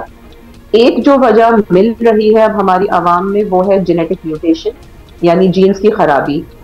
पहले हमारे पास बहरहाल इसका टेस्ट अवेलेबल भी नहीं था। 2017 से इसकी जो टेस्टिंग स्टार्ट हुई है तो तकरीबन 1/4 औरतों में, 1/4 ब्रेस्ट कैंसर पेशेंट्स में जेनेटिक म्यूटेशन मिल रही है। इसके अलावा हमारी ग़िज़ा का मसला है, हमारी आबो हवा का मसला है। इसके बारे में हमें बिल्कुल इल्म नहीं है कि क्यों हमारी औरतें कम उम्री में ज़्यादा मुतासर हो रही हैं। अच्छा डॉक्टर साहबा, इससे बचाव के लिए क्या किया जा सकता है? हम चाहते हैं कि अगर हकीकत है तो आप बताएं, अगर मिथ है तो आप उसको क्लैरिफाई करें। कहा जाता है कि जी अगर औरतें, ख़वातीन ब्रेस्ट फीडिंग करेंगी, बच्चों को अपना दूध पिलाएंगी तो ब्रेस्ट कैंसर के चांसेस कम होते हैं। क्या कम होते हैं? देखिए, 85% ब्रेस्ट कैंसर केसेस में हमें वजह नहीं पता कि वो क्यों हो रहा है। रैंडमली, स्पोरेडिकली किसी को भी हो सकता है, चाहे उसने दूध पिलाया हो या ना पिलाया हो, बच्चे औलाद हुई हो या ना हुई हो, फैमिली हिस्ट्री हो या ना हो। इट इज अनफॉर्चुनेट, लेकिन 85% of the times we don't know why it happened.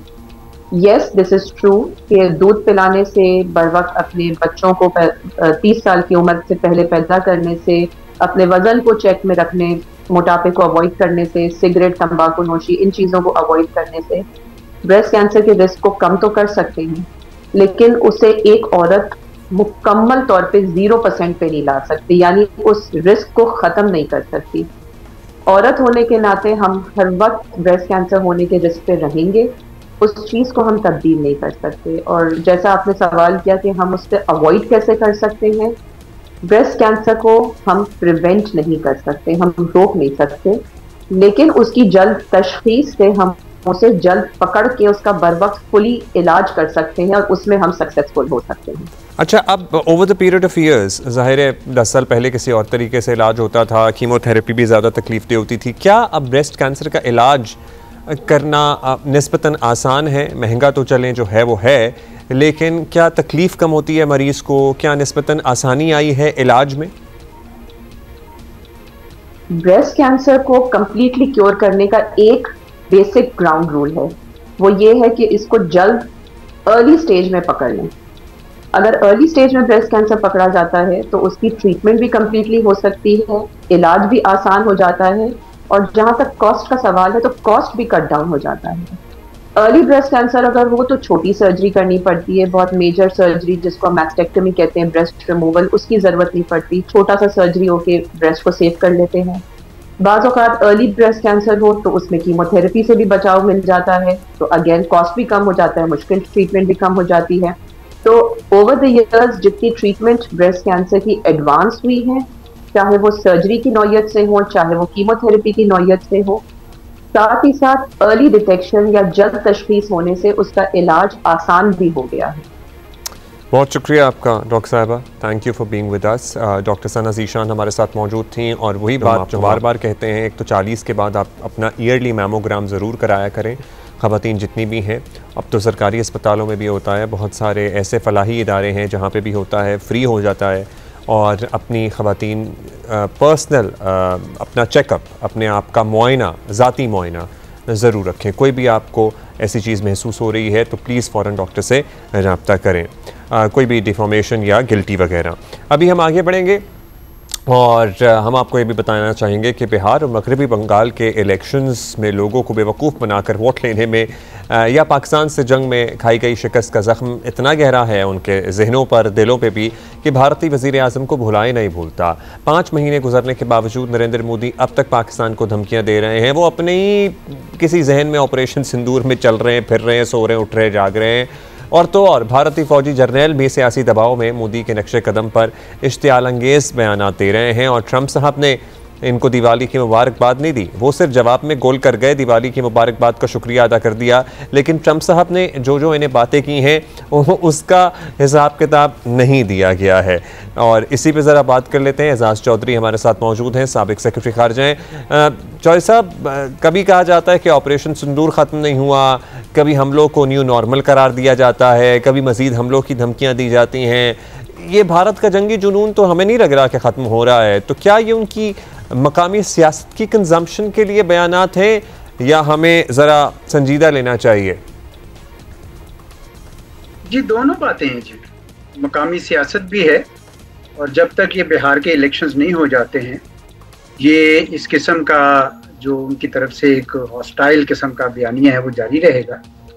और मैं ये समझता हूँ कि चूँकि वो इस वक्त थोड़े डेस्परेट भी हैं, तो कोई छोटी मोटी शरारत भी कर सकते हैं। देखिए, उन्होंने अभी तो फिलहाल ये कोशिश की कि चले अफगानिस्तान के रास्ते पाकिस्तान को मसरूफ कर दिया जाए, ताकि उनको अभी फिलहाल कोई एकदम से स्ट्राइक ना करनी पड़े।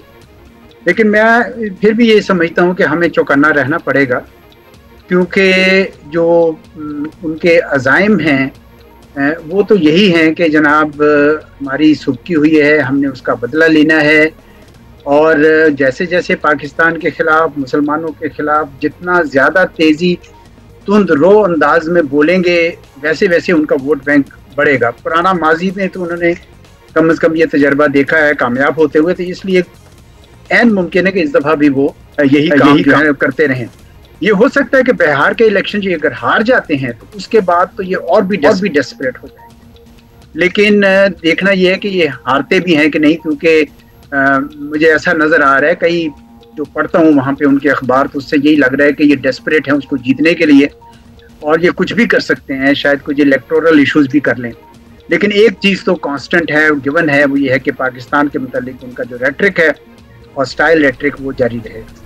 अच्छा चौधरी साहब, आपका स्टांस रहा है कि मोदी के होते हुए पाकिस्तान और भारत के दरमियान कोई नॉर्मल रिलेशनशिप नहीं कायम हो सकता।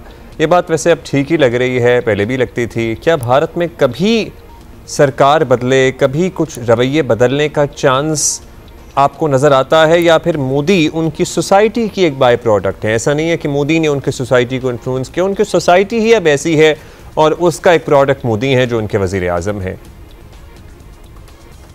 जी, इसमें तो अब कोई शक नहीं रहा कि जो नफरत है पाकिस्तान के मुतालिक, और वो मोदी सरकार ने मीडिया में, आम लोगों में, सिविल सोसाइटी में कूट कूट कर भर दी है। लेकिन अभी भी मुझे कहीं कहीं से कुछ ऐसी आवाज़ें उठती नज़र आती हैं जो ये कहती हैं कि हिंदुस्तान के या भारत के अपने मफाद में है कि पाकिस्तान के साथ ताल्लुकात को नॉर्मल करे। लेकिन अभी ये सब शोरों में दबी हुई हैं। हाँ, अगर ये जब हुकूमत अगर तब्दील हो जाती है और कोई नई हुकूमत आती है और वो नया रवैया लेने की कोशिश करती है तो शायद ये काम करने की कोशिश करे। लेकिन मैंने अभी जो अपनी किताब में जो तहकीक की, अपनी किताब के लिए जो शाया हो गई है पाकिस्तान इंडिया रिलेशंस पे, उससे मुझे यही अंदाज़ा होता है कि ये जो सिलसिला है ये 1947 से पहले से चल रहा था। वो एक जो म्यूचुअल मिसट्रस्ट है, बाहमी एतमाद की कमी जो है, वो आज भी चल रही है उसी तरीके से। और मेरे ख्याल में उसका मुझे कोई कम होते इतना ज़्यादा नहीं नज़र आ रहा कि बहुत करीबी दोस्ती हो जाए। ये ज़रूर हो सकता है कि एक पुरअमन बकाए बाहमी, जिसे हम कहते हैं peaceful coexistence, live and let live, यानी आप अपनी कौमी ज़िंदगी गुजारिए, हमें अपनी कौमी ज़िंदगी गुजारने दें।